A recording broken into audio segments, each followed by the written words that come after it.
इसका डिवाइड में निकालने में शर्म आती है, m है। और इसका कितना आ रहा है? माइनस इसका minus B Y plus H x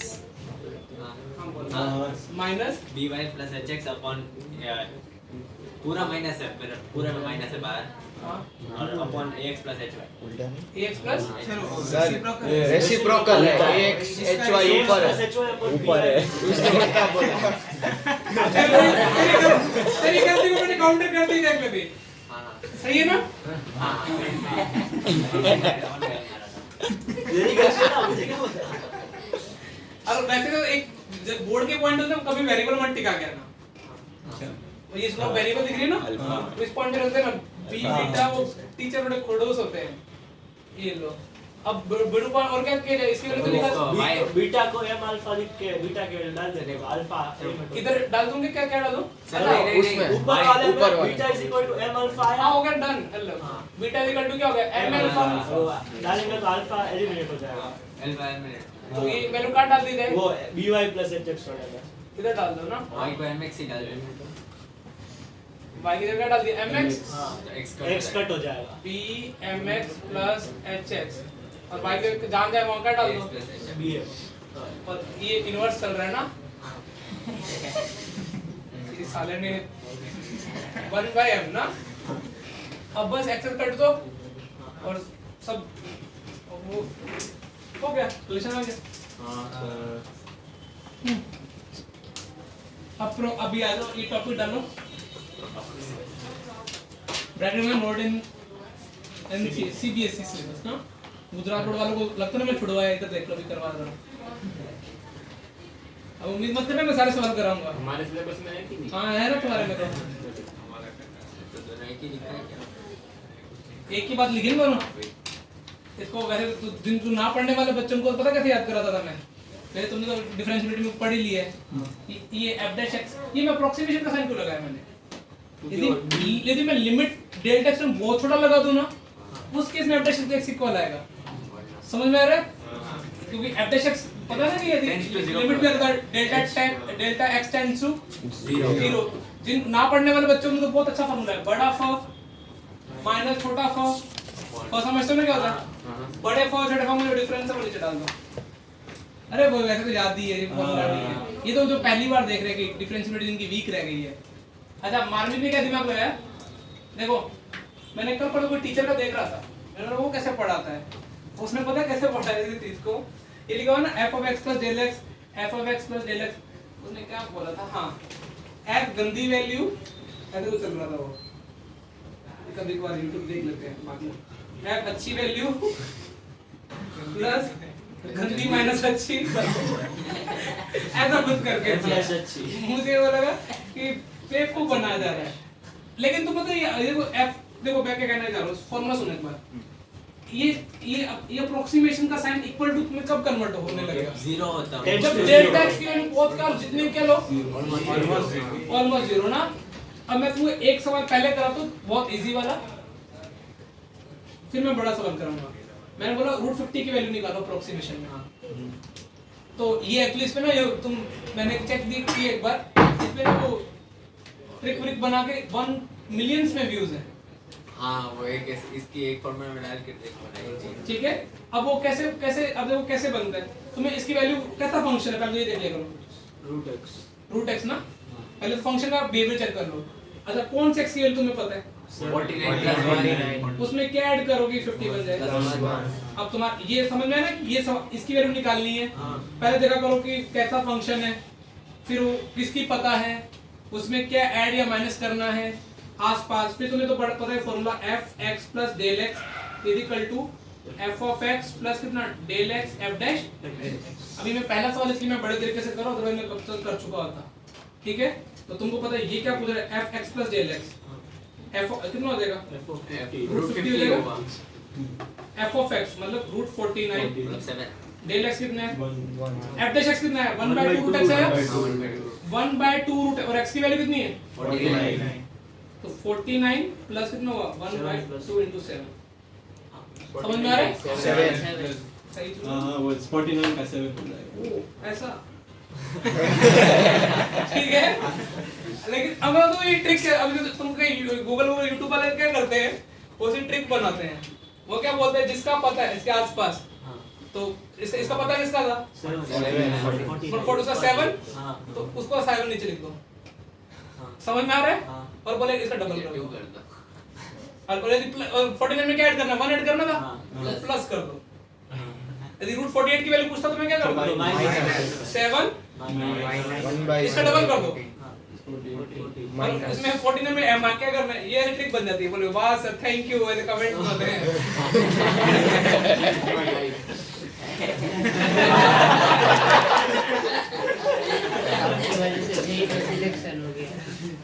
अरे ये तुम ना तो मेंस में आएगा सवाल, लेकिन फिर भी मेंस में यदि तुम्हें, और मैं एक बार फिर चिल्ला दे रहा हूँ, अब एक बार गुसिटी का बता रहा हूँ, अप्रोक्सीमेशन वैल्यू पूछी थी, और गुसिटी में कैलकुलेटर अलाउड होता है ना, तो बच्चों ने डेडूसियारी क्या की, कैलकुलेटर से वैल्यू निकाल ली। क्वेश्चन क्या था, find the approximation value, exact value नहीं पूछा था। समझ में आ रहा है? तो उसने ऑप्शन में एग्जैक्ट वैल्यू भी दे रही, जो कैलकुलेटर से आ रही थी और अप्रोक्सीमेशन से भी आ रही थी। तो कटा किसका, कैलकुलेटर वालों का। ऐसा उसे बोले अप्रोक्सीमेट वैल्यू, उधर बोले एग्जैक्ट वैल्यू। तो इसलिए डेढ़ होशियारी ना करें। मैंने तो वो भी देखे क्या, इंटरनेशनल बोर्ड वालों के कैलकुलेटर, उनके तो इंटीग्रेशन के फॉर्मूले भी यूज हो जाते हैं। आप टाइप करो ना sin x sin 2x का इंटीग्रेशन, वैल्यू डालोगे ना सारी लिमिट में डाल के, तो आंसर भी आ जाता है डिस्प्ले पे। तो फिर उनको करना क्या है, उनको सिर्फ कैलकुलेटर चलाना है, कैलकुलेटर में वैल्यू डालना है, बटन आना चाहिए। देखो आज मैं चिन्मय से बहुत गुस्सा था, कल रात वाली क्लास में फिजिक्स का होमवर्क कर रहा था, बोर्ड में ना, भैया तुमको मैं बता रहा हूँ, डायरेक्ट इंटीग्रेशन मेरे से बेस्ट कोई नहीं पढ़ा सकता, एटलीस्ट जामनगर में तो बस खुश। अब ये सवाल था बोर्ड में, आज फिर पूछा था कैसे करेंगे, देखो मुझे ओरली बताएगा कैसे करेंगे, बिल्कुल बहुत ओरली। पंकज सर क्या लगता है बताओ, चलो 0 से मन में सोचो, 0 से कितना हो गया, पाई बाई। सर को log प्लस log करने, तो वो एक ही log में कन्वर्ट हो गया, तो एक log के अंदर क्या बचेगा, कोई बोलेगा? एक तो 1 + 10x, 1 + 10x था, into 1 - 10x। फिर कोई काम खराब करो, मनी अपॉन 1 - 10x बचेगा। देखो 0 से π/8 f of x तो यही है, 2 10x इनटू क्या, f of upper limit minus x, यहाँ π/4 - x होता, 10 π/4 - x क्या होता है, 1 - 10x अपॉन में 1 + 10। और आगे 1 पड़ा हुआ है, 1 + 2 आई थिंक मैंने तो कर दिए सवाल, और मैं तो छोटा कर दे तो सब अच्छे लोग हैं। log 2 और डिफरेंस π/8, इसका मतलब π/ln 2। 4 नंबर गएगा एनसीईआरटी में। सर नमन ने कल 16 बोला, वो अलग बेटा वो फिजिक्स का होमवर्क ना करता ना तो सबको याद रहता। मैं सुन रहा लिख लिए क्वेश्चन, सर अब ये तुम ट्राई करके दिखाओगे। सर एक second find the approximate value of this sexy item. Cube root है ना, हो जाएगा। वो 124 into 99 है या 124.9? इसके आजकल ना प्यार का बुखार हो रहा है। अरे अच्छा तो बुखार हुआ है ना, फीवर है ना। नहीं है। चलो करो। कैसा फंक्शन है, क्यूब रूट जैसा फंक्शन है, उसमें पता किसकी 125 की वैल्यू, और डेल एक्स कितना होगा 0.0। ये तो पता है एटलीस्ट। माइनस करना पड़ेगा।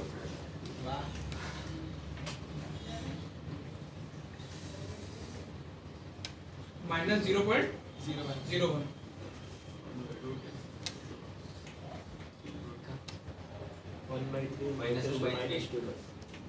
-2/3 नहीं हाँ सही तो है सही है। क्या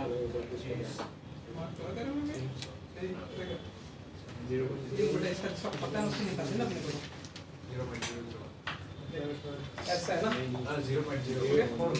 ये बात नहीं कैलकुलेशन कैलकुलेट नहीं, मुझे बस वो एक टर्म माइनस टर्म बता दो क्या आ रहा है 5 minus 1 by 75 1 by 750. नहीं नहीं 750 750 5 minus 1 by 7500 7500 0.0 बस बाकी तुम खुद से कर पेपर में ये कैसे करूं? हाँ वो तुम्हें मेरे को भी नहीं करना अरे जिनसे नहीं हो रहा ना वो ऐसे देखा करो पहले तो फंक्शन देखा करो किस कैटेगरी का फंक्शन है किसकी x की वैल्यू पता है तुमको डेल x की वैल्यू कितनी है -0. अब तुमको देखो फार्मूला है थोड़ा बड़ा फॉर वही गंदी वैल्यू YouTube वाला ना जिसकी अच्छी वैल्यू पता है plus del x f dash x ये होता है ना फार्मूला दो बार लिख देता याद ही हो जाए अब जिनको भी नहीं क्लिक हो रहा कोई दिक्कत नहीं है f ऑफ कैसा फंक्शन है क्यूब रूट मैं पूरा लिख दे रहा हूं देखो डेल x और f डैश x कितना आ रहा है यार 1 by 3 x की पावर 2 by 3 नीचे x की पावर 2 by 3 हो जाएगा अब x की वैल्यू कितनी पता तुमको 125 125 का क्यूब रूट 5 डेल x की वैल्यू कितनी है 0.01 by 3 x की वैल्यू को कितनी 125 हो गया ना अभी तो 5 माइनस कितना होगा 175 approximate value 5. अभी इसके अप्रोक्सीमेट निकालते रहना है ना 4.9 मेरे हिसाब से पता क्या मैं तुमको क्या बोलूंगा पहले इसकी निकाल लेना फिर 5 में से माइनस करना कि ये एलसीएम लेते फिरते हैं ठीक है ना और गुजरात बोर्ड में इतनी तो अक्ल होगी कि इसकी तो तुम अब देखो अब इतने में कैलकुलेटर चला सकते हो ना 1 by डायरेक्ट निकाल चलना ना फिर वो एग्जैक्ट वैल्यू हो जाएगी ये ना ऐसे लिखा होता है ऐसे इक्वल निशान है कैसे ऐसे तो अभी इसका कैलकुलेटर से कर लोगे ना सीधे सीधे तो बस हटा ही दिया 30 और 13 3 नहीं अब मैं तो नहीं चाहता तो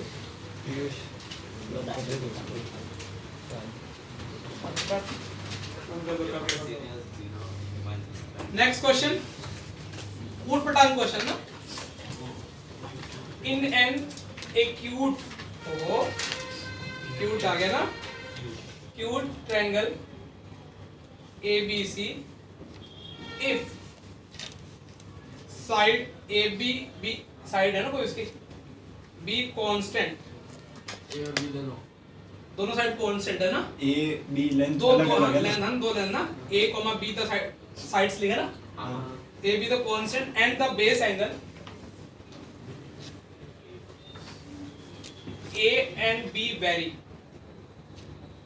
उस एंगल क्या हो रहा है साइड लेंथ कांस्टेंट है लेकिन बेस एंगल क्या हो रहा है इसका मतलब क्या होता है शो दैट तुम तो कर ही दो शो कुछ भी DA by A square minus B square sin square A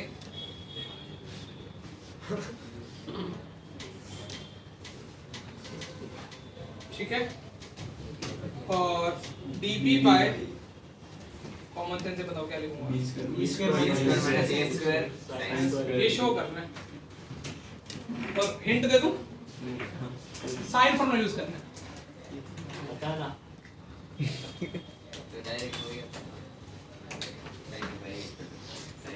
ऐसे ना एक दो बार मेंस में 4 ऑप्शन ऐसे दिए होंगे ये शो करना ना जैसे ये दिया है ऐसा कुछ और ऐसे फिर डी जैसे बना के दिया होगा और तुम बोलो पता नहीं कौन सा चैप्टर का क्वेश्चन आ गया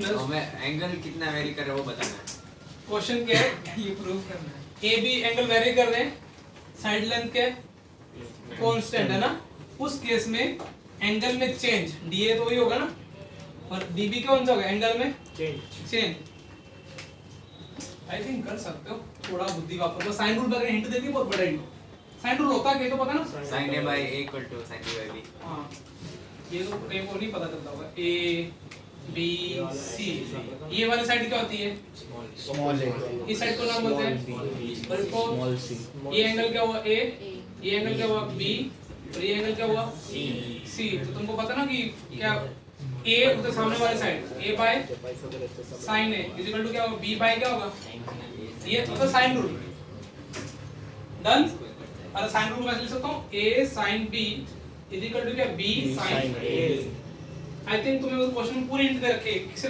डेरिवेटिव कर दो किसी के रिस्पेक्ट में भी तो स्मॉल a और स्मॉल b तो कांस्टेंट है अरे हो गया सर हो गया ना आपको डेरिवेटिव कॉस्ट बन रहा है वो नीचे वाला पूरा। वाओ कितनी अकल लगाई है बेटा। मुझे तो सही लगाई है, एटलीस्ट बाकी बच्चे वो भी नहीं पहुंच पाते। डीपी बाय डिट भी लगो, मुझे किसी भी डेरिवेटिव करो, मुझे कोई दिक्कत नहीं है।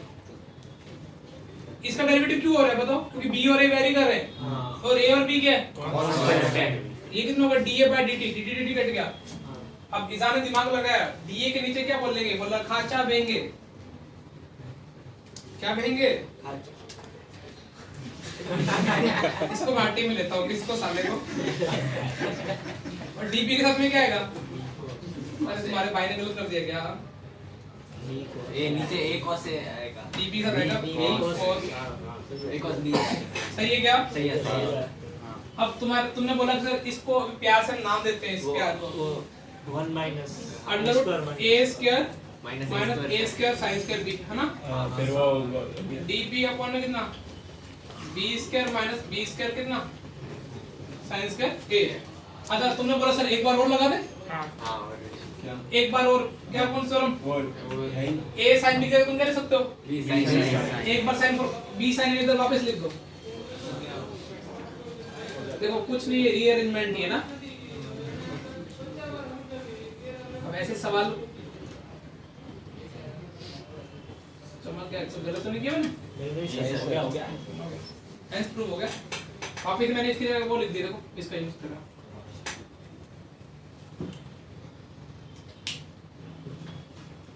ऐसे शीट में भी मिलेंगे, फिर तुम बोलोगे कहाँ से?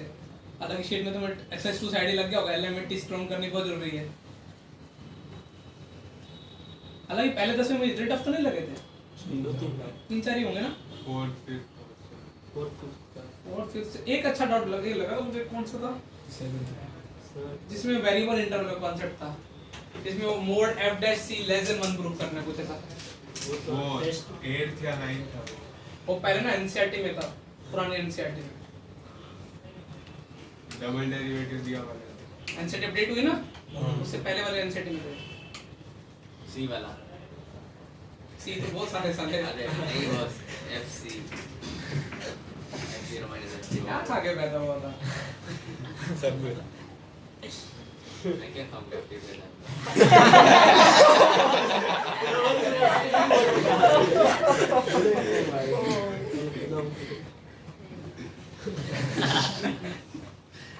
एलिन डालो। सब टेंजेंट सब नॉर्मल,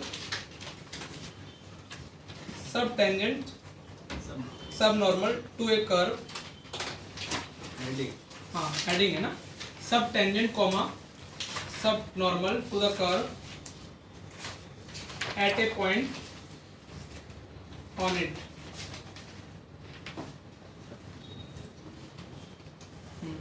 ऐसे तो बहुत इजी है ये। मैथ में हर साल पैराबोला में जाता था, अब से मैंने यूटिलाइज कर दिया। मैं सिर्फ उसमें ऐसा होता था पैराबोला के लिए था, हर कोई कर्व के लिए। हाँ कुछ टीचर पैराबोला में भी करा देते हैं, बस मैं ड्राइंग अच्छी बना दूं। ये तुम्हारे भाई ने कोई उल्टा सीधा कर्व बना दिया, उसके एक पॉइंट से टेंजेंट ड्रॉ की, ऐसा टेंजेंट ये ज्यादा भी कर दी एक्स एक्सिस को ना, जहां से पॉइंट ऑफ कांटेक्ट से जहां से टेंजेंट ड्रॉ एक्सिस कट करे उसको बोलते हैं लेंथ ऑफ टेंजेंट। ठीक है ना। ऐसा मतलब टेंजेंट की लेंथ इनफिनिटी होती है, रुकती नहीं है। डिफाइन कैसे की गई? पॉइंट ऑफ कांटेक्ट से लेके कहां तक? एक्स एक्सिस को कोई तकलीफ नहीं। और उसी से तुमने क्या नॉर्मल ड्रॉ कर दिया, नॉर्मल ये नाम दे दिया pn। और नॉर्मल जहां पे एक्सेस कट कर उसको क्या बोलेंगे? Length of length of normal. यहां तो कोई टेंशन नहीं नहीं है ना। अब तुम्हारे भाई ने क्या किया, इस pt लेंथ का x एक्सिस पे जो प्रोजेक्शन होगा ना उसको बोलेंगे लेंथ ऑफ सब टेंजेंट। इसका नाम रखूं कुछ क्या? ये समझ नहीं रहा। ये pt लेंथ है, हां इसका x एक्सिस पे प्रोजेक्शन कैसे निकालेंगे? प्रोजेक्शन कैसे निकालते हैं? जिसको प्रोजेक्शन निकालना है अरे हां ठीक है उसका समझ पकड़, आया। उसका पर्सपेक्टिव कैसे लगाते हैं? कंपोनेंट समझ में आ रहा है? pt लेंथ का x एक्सिस पे प्रोजेक्शन को क्या बोलेंगे? लेंथ ऑफ सब टेंजेंट। और जो pn नॉर्मल का प्रोजेक्शन होगा सब नॉर्मल सब नॉर्मल क्या होगा? कोई बताएगा qn हो जाएगा। समझ में आ रहा है? तो देखो pt को क्या डिफाइन किया गया है? लेंथ ऑफ, ठीक है। और pn को क्या डिफाइन किया गया है? और pq को क्या डिफाइन किया गया है? सब टेंजेंट ठीक है, और पता है बाल पता है लॉस क्या था, और ये क्या है लेंथ ऑफ सब नॉर्मल, नेमिंग डिफाइन होगी। प्लीज ठरकियों ठरक अपनी घर पे रखे, साले हर बात पे ठरक ढूंढते हो। अरे ढूंढ लिया गाली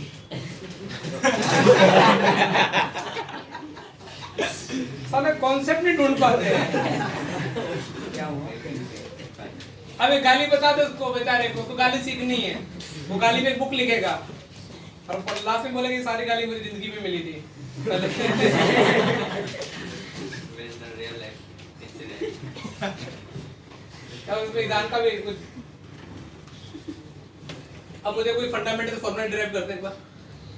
मैंने p पार्शियल कोऑर्डिनेट मान लिया, x को मैं क्या मान लिया, आई थिंक तुम्हें इतने तो करोगे ये y होगा, ये p क्यू y होगा, और मुझे बताओ कि स्लोप होती dy by dx, तो मुझे तो pt लेंथ पहले सबसे पहले चलो सबसे इजी लिखते हैं, ये थीटा पता है, ये 90 पता है ना, तो tq को मुझे tq कौन है, tq को लेंथ ऑफ सब टेंजेंट को मुझे इस pq और ये थीटा के फॉर्म में लिखना है, क्या लिखूं, pt cos theta, pt cos theta, सही है सही है सही है। पर वो पीटी के फॉर्म में PT के फॉर्म में pt cos नहीं pt नहीं pq के फॉर्म में लिखना मुझे, तो pq सही pq बाय क्या लिखूं, या tp ऐसे बोलो मुझे हेल्प कर दो, क्या लिखूं, sin लिखूं, cos लिखूं, tan लिखूं, 10 PQ cot थीटा अरे कॉट होगा ये कॉट पक्का? हमारे बच्चों का इतने फंडामेंटल तो वीक नहीं होने चाहिए। pq का y लिख दिया, इधर गया और नीचे चला गया tan चला गया, और tan को लिख दिया dy by dx, तो ये हो गया तुम्हारा लेंथ ऑफ सब टेंजेंट किसी भी कर्व के लिए। तो कुछ बच्चे रट लेते हैं y by y डैश, तो लॉस का फार्मूला क्या बन जाएगा, y अपॉन में क्या, इजी है। लोसन का बताओ, q1 का माइनस लोसन है ना, ये थीटा रहा, ये कितना एंगल हो गया, 90 अब तुम माइनस ऐसे तुम ये वो टोटल 90 माइनस थीटा, ये 90 माइनस ये वाला कितना हो जाएगा, 90 माइनस थीटा, तो बस अभी ये 90 माइनस थीटा मिलते ही तो 10 हो जाएगा y t सॉरी अब लोग क्या निकालने वाले हैं, q है ना, y 10 qn by pn t, pn हां वो भी QN हां सही है qn by t को कितना लिखूं, qn by t cot होगा tan और 10 90 माइनस थीटा हो जाएगा, तो q1 कितना हो जाएगा, dy by dx और एक्चुअली ना सबसे जो सेक्सी होता है ना वो लोशन होता है।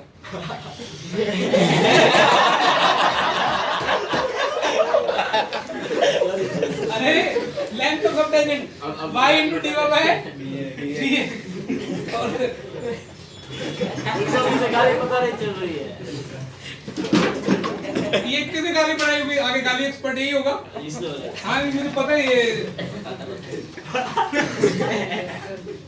अरे देखो सबसे जो अच्छा फॉर्मूला तो सब नॉर्मल का होता है, याद रखना y into क्या, उससे थोड़ा सेक्सी फॉर्मूला किसका होता है, सब टेंजेंट, लोशन का तो याद हो गया y into y डैश। अरे बस अभी बहुत होगा मजाक, तुम्हें ऐसा ना कोई मूवी देख दिखा दियो मैं। अब बताओ लेंथ ऑफ टेंजेंट का फॉर्मूला क्या बनेगा, लेंथ ऑफ टेंजेंट का pt है ना, pt by pq क्या आएगा बोलो, देखना जो गलती हुई मैं सेक का कोसेक pq, अच्छा ये नहीं चिन्ह में मैं भरोसा नहीं करूंगा, कोसेक क्या रह गया, तो चिन्ह में बोला सर ये तो कोसेक कोसेक लिख दिया अंडर रूट 1 प्लस कोट्स का थीटा, और कोड को लिख दिया 1 प्लस 1 by अच्छा ओके 10 के 1 प्लस कोट्स का थीटा चल रहा है ना। हां सर, ये सबसे गंदा फॉर्मूला होता है लेंथ ऑफ टेंजेंट का, रटना है, और तुम्हारे सर बॉक्स बनाने से रट लेना। आजकल पहले नहीं पूछा जेई मेंस के लिए, अभी पता है जेई मेंस वालों को भी क्या हरकतें करनी है, लेंथ ऑफ, और ये पहले मैं पता है सिर्फ पैराबोला में ड्राइव कराता था, पैराबोला में ड्राइव करना बहुत इजी है, y इक्वल टू 4x लो और dy by dx कितना आ जाएगा, 2y dy by dx equal to 4 है, dy by dx कितना आ जाएगा 2a by y, तो फिर हर उससे रटवाता था अब कोई भी करके पूछ रहा है आईआईटी, तो इसलिए सब याद करना भी इजी है। लेंथ ऑफ सब टेंजेंट निकालना इजी है ना। सबसे इजी नॉर्मल है, सब नॉर्मल, उसके बाद सब टेंजेंट, उसके बाद नॉर्मल आएगा भी। नॉर्मल कौन सा है? TL PL by PQ क्या आ रहा है ब्रो? वो भी cosec 90 minus theta. मतलब sec थीटा आ रहा है, तो बस y ये 1 plus 10 square. मुझे एक्चुअली ये याद है, मैं ये मुझे याद है सेक में, तो ये रटे हुए हैं ना, 1 2 3 4, इसको बोलते हैं लोसन, इसको क्या बोलते हैं? लोस्ट, और इसको क्या बोलते हैं? लोट, इसको क्या बोलते हैं? लोस बोल रहा था, लोस कुछ नहीं होता।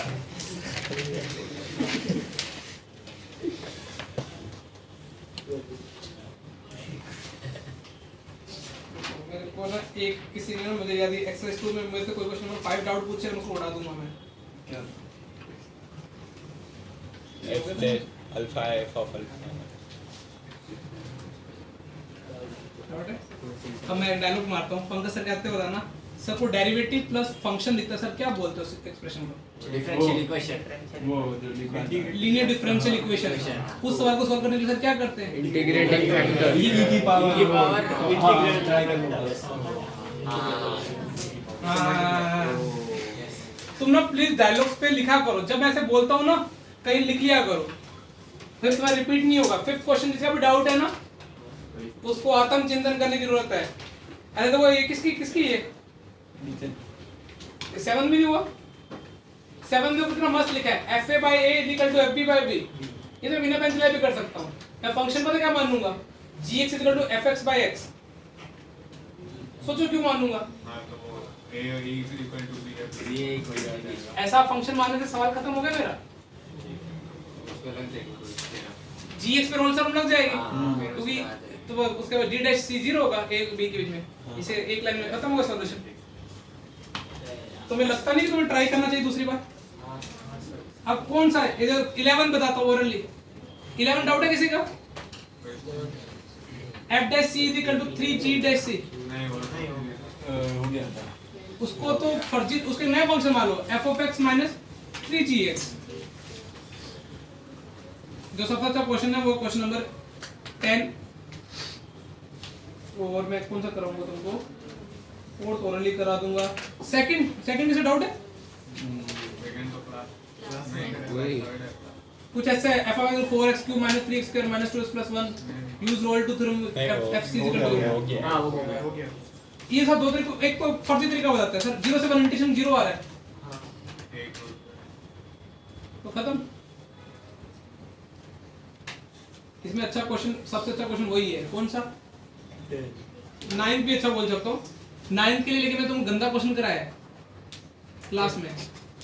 वो एक इंटीग्रेशन में अपने इंटरवल ब्रेक किया था ना, याद आ रहा है? कॉपी में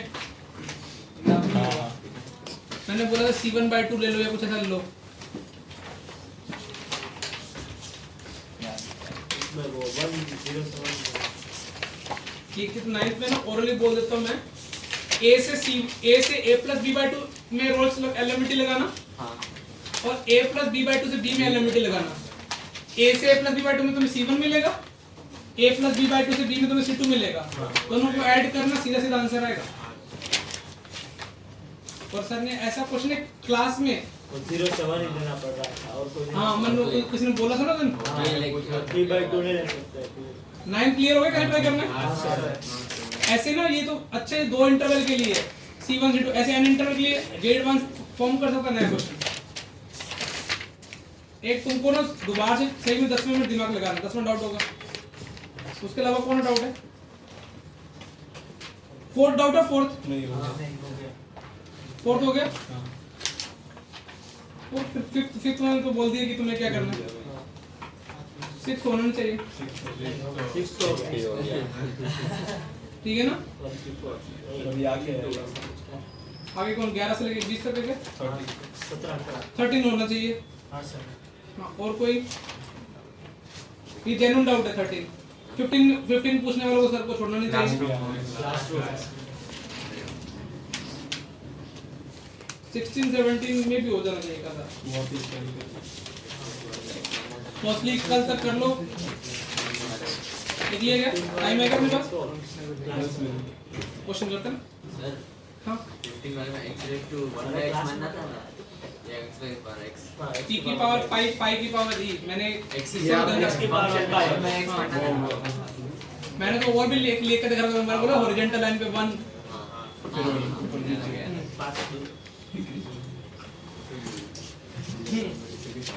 बेटा एक और टेस्ट अपने एनसेट 6.1 है उसको मैं खत्म कर दूंगा। हेडिंग वाला रेट मेजर ना कुछ पढ़ा तुमने? इजी होता है।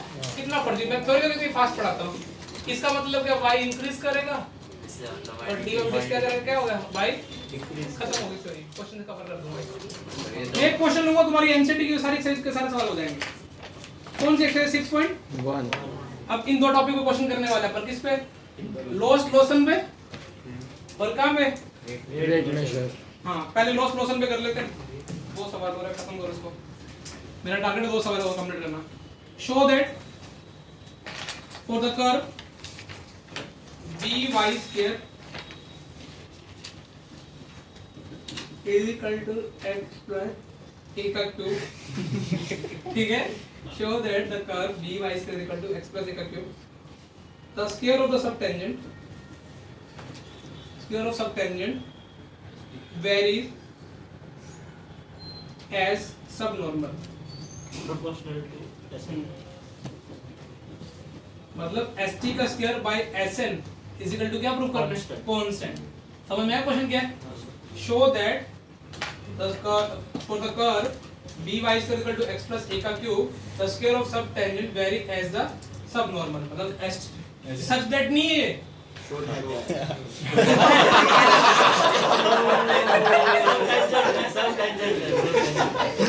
कैपिटल आपने बोला था।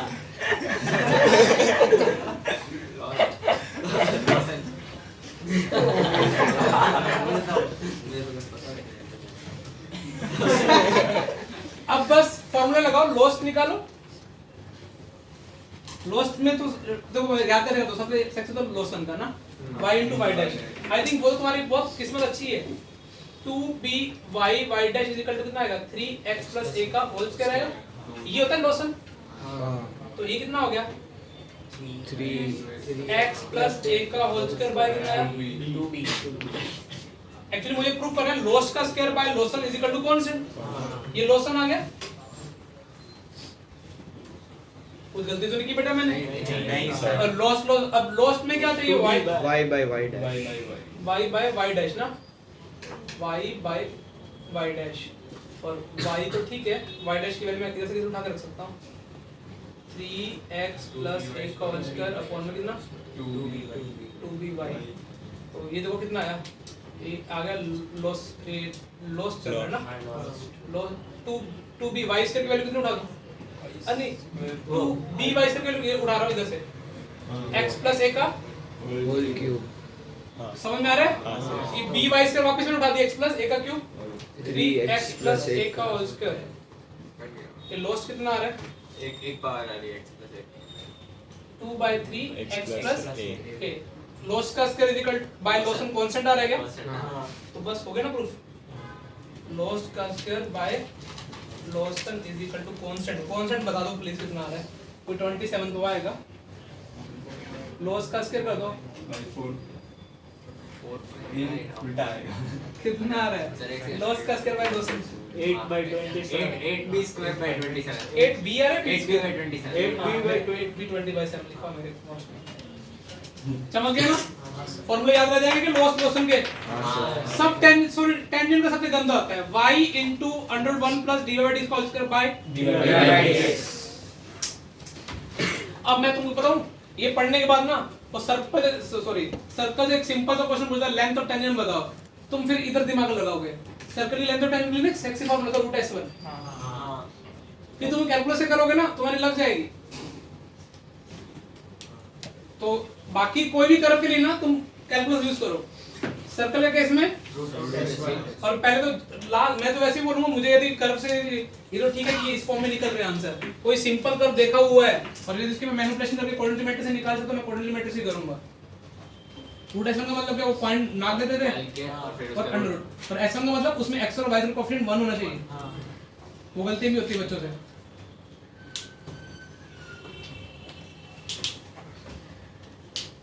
तो तुम्हारा स्कूल वैकेशन चल रहा है ना, और एक्स्ट्रा क्लासेस वो तो 45 मिनट क्लास होती है एक्स्ट्रा, 1.5 घंटे ऑनलाइन होती है ना। जैसे तुम मेरी क्लास में तुम वो ऑनलाइन में डेफिनेटली इतने अच्छे सीखते हो, है ना चेंज में। आज ना वो एक सवाल था, देखो तुमसे पूछता हूँ, पहले सवाल था, जस्ट मुझे बताओ कि बोर्ड में ये सवाल आते, तुम मुझे आंसर सबको याद है ना, π/4, जस्ट बोर्ड में तुम्हारी अप्रोच क्या होगी? डबल मेरी आदतें क्या होती हैं? 1 minus cos 2 theta by 2 proof करने की π/4।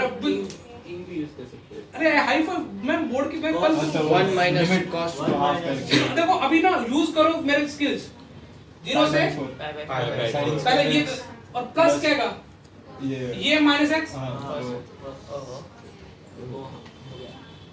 इससे छोटे सॉल्यूशन नहीं मिलेंगे तुमको। ये कितना हो गया? डिफरेंस ऑफ लिमिट π/4 हो गया ना प्रूफ। डन। ये इसमें टकरा था, ये भाई साहब पता है क्या कर रहे थे? नहीं मैं बता रहा हूँ ताकि तेरे गलती बहुत स्लो करते हैं। वो 1 माइनस cos 2x बाय कितना? अरे वो ठीक है, उससे आंसर आ जाएगा बेटा।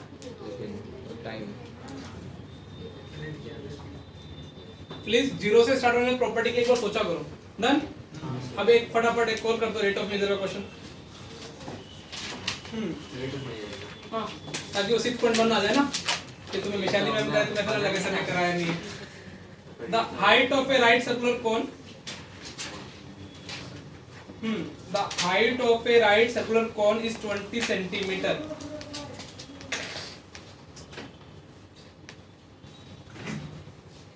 The height of a right circular cone is 20 centimeter and is decreasing at the rate of 4 centimeter per second. कौन की हाइट डिक्रीज हो रही है? लिख ले पूरा लिख। 4 centimeter per second and the same instant its radius is 10 centimeter. मतलब वो इंस्टेंट पे जिस इंस्टेंट पे क्या था? 20 सेंटीमीटर था और समझ में आ रहा है height and radius increasing at the rate of radius increase करी at the rate of 2 centimetre per second. Radius 10 है और इंक्रीज करिए 2। अरे इंग्लिश का हिंदी क्यों कर रहे हैं? ठीक है। Find the rate of change of volume in centimeter cube per second at the same instant. पूरा रिपीट करूं? The height of right circular cone is 20 centimeter and decreasing at the rate of 4 centimeter per second. ठीक है? At the same instant the radius is 10 centimeter and is increasing at the rate of 2 centimeter per second. Radius 2 centimeter per second से increase कर रही है ना? Find the rate of change of volume in centimeter cube per second at the same instant. Please गलत answer देके मेरी नाक जलाएं। हो गया? चलो हो गया कल। ये एनसीईआरटी की तुम्हारी 6.1 स्ट्रांग हो जाएगी क्वेश्चन करते, ठीक है? बस तो वॉल्यूम को फॉर्मूला बताना चाहिए। हां बस सेंटीमीटर मैं की तो यूनिट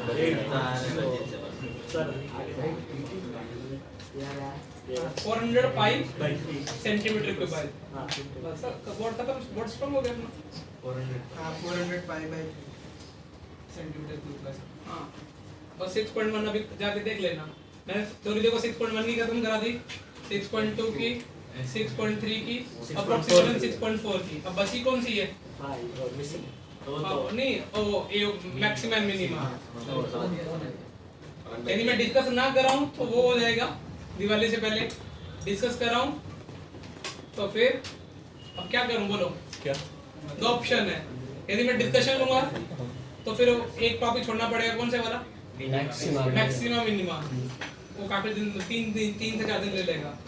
और डिस्कस ना कर रहा हूं तो फिर इसमें डिस्कशन हो जाएगी एक्सरसाइज 2 की एक्सरसाइज 2 और नॉर्मल की शीट एक्सरसाइज टॉपिक कर लेते हैं। टॉपिक कर लो कंटिन्यूएशन नहीं पक्का? फिट कर लेते हैं पहले फिर टॉपिक बाद में टॉपिक पर पे आपने बीच छूट में vacation आ जाएगा रहा है तो लिख है? अरे तो टॉपिक छूट जाएगा ऐसा ऐसा करते- करने में रिवीजन हो जाएगा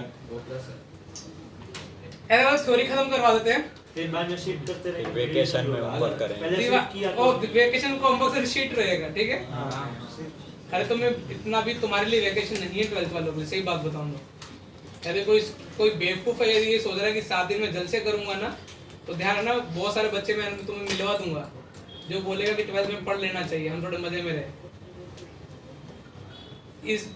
तुम मुझे ना कल सब अपना प्लानर लेके आओगे बना के कि तुम इस कब तक 10 तारीख तक तुम क्या खत्म करने वाले हो डे वाइज। और कल मैं सबके साथ और मुझे हर दिन का मैं एक रिकॉर्ड भी करूँगा, क्या मैं फोटो भी ले लूँगा। और तुम मुझे रात के सोने से पहले यदि एग्जीक्यूट हुआ तो ठीक है, नहीं एग्जीक्यूट हुआ तब भी लिख देना कि सर एग्जीक्यूट नहीं हो पाया। और रियलिस्टिक प्लानर बना के लेके आना कि जो इंसानों वाला, ऐसा नहीं 9 से 9:15 9:16 से मेरा वो चालू हो जाएगा इस तरीके का प्लानर मत लेके आना। तो कल बना लोगे प्लानर। और बीच में संडे थोड़ा जिनके लोग मम्मी चिक चिक करती हैं उनको दिखाने के लिए बना लेना, ठीक है? और जिनके लोग मम्मी पापा कुछ नहीं बोलते, देखो अभी ना तुम थोड़े बड़े हो गए, एक बात समझा करो। अभी ना एक चीज और समझा दो तुमको, तुम अभी अगले साल हॉस्टल जाने वाले हो, तो कभी कभार ना हमको अपनी फैमिली से कुछ बातें बतानी नहीं होती हैं। समझ में आ रहा है? उन्होंने मम्मी पापा से क्या छुपाए? अरे कुछ ऐसी बातें होती हैं जिनको लगता है कि मम्मी पापा फालतू के क्या होंगे, परेशान होंगे, तो वो बातें हमें कट करनी होंगी लाइफ में। अब तुम थोड़ी देर तुम्हारी एज ना बढ़ रही है तो तुमको ना बहुत चीजें काटनी पड़ेंगी। जैसे फॉर एग्जांपल मान लो तुम हॉस्टल में जाके 2 दिन के लिए बीमार हो गए और तुमने ऐसे बोल दिया कि यार मेरी तबीयत अच्छी नहीं है, तो यहाँ पे ना मम्मी पापा को टेंशन हो जाएगी। तुम्हें लगता है कि बहुत ज्यादा सीरियस है, फिर तो बुलाओ, बोल दो। तुमको लगता है नॉर्मल फीवर है, 1-2 दिन तुम पहले अपने हैंडल पे करना सीखो। मैं तुम जैसे एग्जांपल दे रहा हूँ, कभी कभार होता है तुम एग्जैक्ट बताते हो, तुमको लगता है कि मम्मी को फर्क नहीं पड़ेगा, मम्मी को तो पड़ेगा। वो तुम्हें दिन भर बोलेगी ये कर लो वो कर लो, तो कुछ कुछ चीजें काटना सीखो। हाँ, इतना भी झूठ मत बोलने लग जाना कि तुम अपने आप को पहचान बोले कि, लेकिन उनके फायदे वाला झूठ बोलो क्योंकि उनको प्रॉब्लम ना हो। देखो मैं उल्टी चीजें सिखा रहा हूँ, ठीक है? बाकी सिखाते माँ बाप के साथ बोलो, नहीं उनको टेंशन हो इस बात की, ऐसे मत बोलो। तो अगले साथ तो डिटेल बता दो। हमारा हॉस्टल में एक बंदा था, वो पूरे दिन ना 1 घंटा पूरे दिन में क्या होता ना, वो पूरा हॉस्टल बताता। आज मैंने 2 रोटी खाई, सब्जी हॉस्टल में मैस मिस की थी, ठीक है? इसका टेस्ट। अब मान लो हॉस्टल में ऐसे बता देते हैं मम्मी यहाँ का खाना अच्छा नहीं है, तो क्या मम्मी आके बना देगी? कॉमन सेंस बताओ। तो बोलो ना अच्छा खाना है, मम्मी ऐसे टेंशन लेती रहेगी, वो लोग खाना सूट नहीं हो रहा। जैसे ये चीजें क्या मुझे बहुत अभी मैं किसी बच्चे से बात करता हूँ पुराने से, तो वो ये बोलते सर हॉस्टल खाना सूट नहीं होता, हम तो घर पे बहुत बार बोलते हैं। मुझे लगता है बेवकूफ़ी वाली बात है। मम्मी को आप फिर वही फील कराओगे, मम्मी को हम तो यहाँ अच्छा खा रहे हैं, हमारा बेटा वहाँ पे सेक्रीफाइस कर रहा है। तुम बनने के लिए जा रहे हो, वहाँ खाना खाना थोड़ी जमने जा रहे हो। तो थोड़ी थोड़ी चीजें अभी मेच्योरिटी लेके आओ, टाइम टेबल बनाओ, और कल तक मुझे टाइम टेबल बहुत अच्छे वाला एग्जीक्यूट होना चाहिए। किसी का डिजिटल भी चलेगा जिसको फोन रिमाइंडर या यूज करते हो, यदि फोन नहीं है तो बिल्कुल एक स्ट्रॉन्ग मुझे 10 तारीख तक का मुझे प्लान बना दो। टारगेट अपने अपने होने चाहिए। जैसे मैंने अमन का टारगेट मेरा क्लियर है, इसको बोर्ड में 100 में से 100 चाहिए मुझे, 300 में 300 कंपेयर टू जेईई मेंस। तो समझ में आ रहा है? अपना टारगेट रखो। जिसको लगता है कि मुझे बोर्ड में थोड़े कम भी चलेंगे लेकिन मुझे जेईई में इधर उधर नहीं चाहिए, तो अपने टारगेट सेट करो। ये दोनों कर सकते हो तो बेस्ट है, लेकिन मिनिमम 8 आवर्स की सेल्फ स्टडी होनी चाहिए। और दिवाली वाले दिन अपने आप को ब्रेक देना, और उस दिन लिखना भी है आज मैं मजे मारने वाला। कभी कभार यूज कर कोरा यूज करते नहीं करते, वो तो कभी खोला ही नहीं होगा सालों ने, और खोला होगा तो बॉलीवुड न्यूज आती होंगी तुम्हारे में, तो हॉलीवुड गेम्स और इसके। और कोरा यदि नहीं यूज करते तो अभी इन दिनों क्या करना, एक कोरा पे फीड डाल देना कि जेईई से रिलेटेड फीड आए। कल मैंने इंटरव्यू सुनने के लिए बोला, सुन लिया तुमने? कि मैथ्स में क्या करना है, मैथ्स में मुझे बता दो बस, बाकी छोड़ो फिजिक्स केमिस्ट्री। कौन कौन चैप्टर थे? टीएनसी प्रोबेबिलिटी, उसके कोडिंग के चैप्टर सारे कैसे थे? इजी, मतलब एक बार देख लो, एक बार देख लो तो हो जाते हैं ना। ये टॉपर बच्चे ऐसे ही बोलते हैं बाद में, ठीक है? और दूसरी उसने एक बात ये भी अच्छी बोली थी, किसी एक्सट्रीमम तुम्हें देखना ना कि कितना टफ हो सकता है, उसके लिए कौन सी बुक लगाने के लिए बोला था उसने? समीर अलजेब्रा के लिए समीर बंसल और विकास गुप्ता ना, ब्लैक बुक। Black book. और ये चीजें तुम किसी भी एक्सट्रीम देखना है कि तुम्हें लिमिट्स अभी पढ़ लिया, इससे टफ से टफ क्या बन सकता है, आईआईटी टफ से टफ क्या पूछ सकती है, उसके लिए फिर हम बाद में ब्लैक बुक यूज करेंगे। ब्लैक बुक यूज करने का सही टाइम है जैन से लेके कब तक का एडवांस है, उस टाइम थोड़ी थ्योरी पढ़ाएंगे वापस से। लेकिन तब तक तुम्हें ना, और मेंस के लिए अलग विषय, इंटरव्यू मैंने उससे पहले वाला सुना होगा उसका, सेम बंदे का उसमें साथ ही उसमें साथ में था। साथ ही था क्या? मेंस के लिए उसने ये भी बोला होगा कि आप जेई मेंस की क्या कर लो, PYQ उसमें कमांड होनी चाहिए, रिपीटेटिव क्वेश्चन मिलेंगे तुमको। थोड़ा कल तक प्लान बना लोगे पक्का? तो कल मुझे अपने 10 या 15 दिन की जर्नी का, और इस जर्नी को एक माइलस्टोन की तरह अचीव करना है। उसमें मैं कहूँ 90% फेल ही होंगे, 10% जो सक्सेस करके निकलेंगे ना, वो लाइफ में एक नया कॉन्फिडेंस आगे लेके जाएंगे। बोलना इजी है मेरे लिए भी, फेस्टिव सीजन है, एक आधा मूड बन ही जाता है, लेकिन 10% जो निकलेंगे ना, वो अपने में विनर होंगे। तो अब तुम 10% की में आते हो नहीं आते, ये मत सोचना कि ऐसे काउंट करके ये पास हो जाएगा, ऐसे नहीं होगा। 10 में से क्लास में 2 या 3 सक्सेसफुल कर पाएंगे। दिवाली वाले दिन ब्रेक कर देना, थोड़ा किसी दिन ब्रेक कर देना, न्यू ईयर वाले दिन कर देना, या फिर तुम थोड़ा पहले खींचना सिलेबस को। तुमको लगता है कि दिवाली का टारगेट नहीं पूरा हो रहा, उससे पहले रात 1-2 रात खराब कर लो। और बहुत जब सेक्रीफाइस करो ना, जब तुम्हारे रिलेटिव, तुम्हारे कजिन, तुम्हारे सिबलिंग, तुम्हारे पेरेंट्स एंजॉय करो, तुम पढ़ रहे हो, तो शायद और भी प्राउड फील होगा। और अंदर से फील क्यों हो रहा है? क्योंकि हम इनके लिए पढ़ रहे हैं, मम्मी पापा के लिए। तो थोड़ा ना ये चीजें ऐड करो प्रिपरेशन में। जब ये चीजें ऐड हो जाएंगी ना, तो कुछ फर्क नहीं पड़ेगा कि मोबाइल है या